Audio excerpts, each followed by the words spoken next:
closing and organized the inventory. Many times I found myself alone in the store long after the sun had set. The shadows grew, making the corners darker, and that silence was spine-chilling. I turned on the radio just to have some background noise, but even then the feeling of being watched didn't go away. I remember one particular night, a few weeks after that incident with the vase. I was taking inventory, counting the pieces back there in the back of the store. Suddenly, I heard a noise of something falling in the main area. My heart almost jumped out of my mouth. I went to see what it was, trembling from head to toe. I didn't find anything out of place, but I swear I felt a cold breath on my neck. After that day, I started to rush my night work.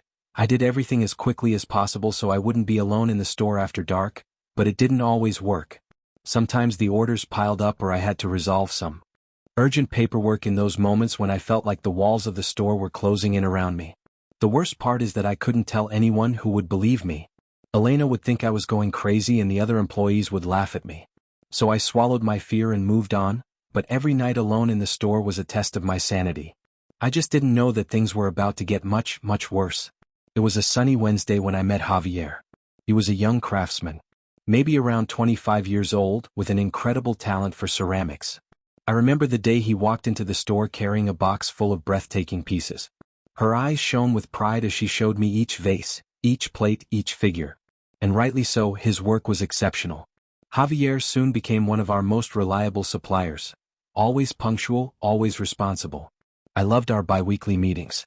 When they brought new creations, we would spend hours talking about techniques and designs, stories behind each piece.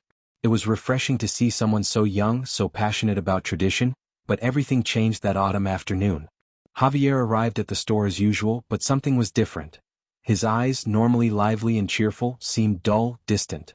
His hands, always steady when handling the pieces, trembled slightly. I tried to make small talk with him to ask if everything was okay, but he only responded with monosyllables, avoiding my gaze.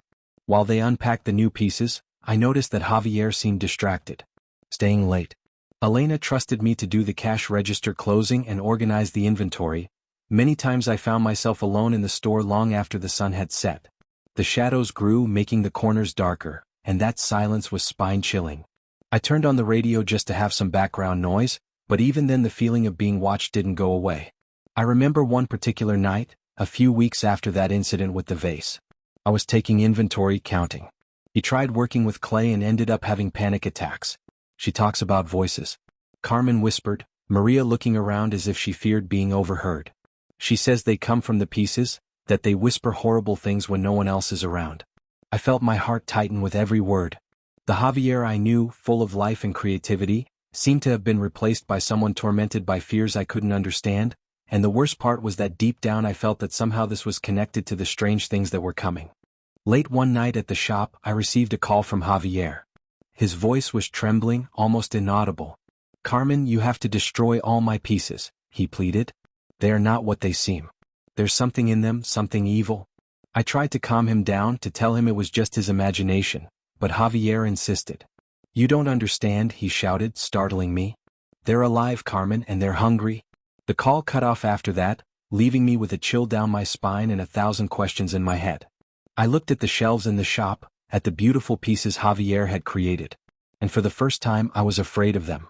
Could there be any truth to what he was saying, or was his mind playing tricks on him? I couldn't sleep that night. I spent it thinking about Javier, his family, the terrible changes he was going through, and, more than anything, I couldn't stop thinking about the pieces. Every shadow in my room came to life, and I could swear I heard whispers coming from nowhere. After that disturbing call from Javier, I couldn't stay still. I decided I had to see with my own eyes what was happening. It was a Sunday afternoon. I gathered my courage and went to his house in the old part of the city. The way there seemed gloomier than I remembered. The narrow streets of San Luis Potosí, normally so beautiful, now felt oppressive. Every step I took towards Javier's house made my heart beat faster. When I arrived, I was shocked by what I saw. The house that had once been so well kept had an air of abandonment.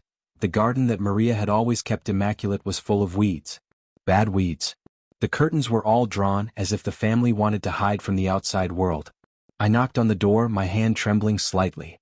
Maria answered, and the relief in her eyes at seeing me was palpable.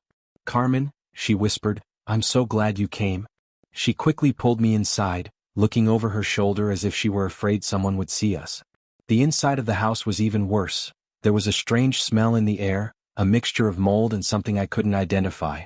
Strange drawings covered the walls, made with what appeared to be charcoals. Ashes. I recognized some ancient symbols, the kind we sometimes saw on very old pieces in the shop. Others I had never seen before. "Where's Javier?" I asked, my voice coming out lower than I intended. Maria pointed towards the bedroom. "He's sleeping right now," she said. "It's the first time in days that he's managed to rest." I quietly entered the room. The sight of him lying on the bed was unsettling. His sleep didn't seem peaceful at all. His face was contorted in an expression of anguish, and he mumbled incomprehensible words. He noticed that his hands and arms were covered in scratches, as if he had tried to tear something off his own skin. Maria began to tell me through tears how things had worsened. "It's not like Carmen, who spends whole nights drawing those symbols on the walls. She says they are protections that will keep them away." "Who are they?" I asked. Although I feared the answer, Maria shook her head. "He doesn't tell me, he only talks about them coming through the pieces that are everywhere." Just then Javier suddenly moved in the bed. His eyes opened, but there was no recognition in them. He looked directly at me and screamed, "You brought them, they are here in you, now step back."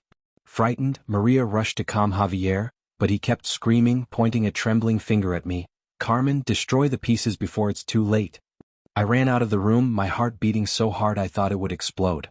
I could hear Javier's screams echoing through the house, mixed with Maria's crying. When I got to the street, I took a deep breath, trying to calm down.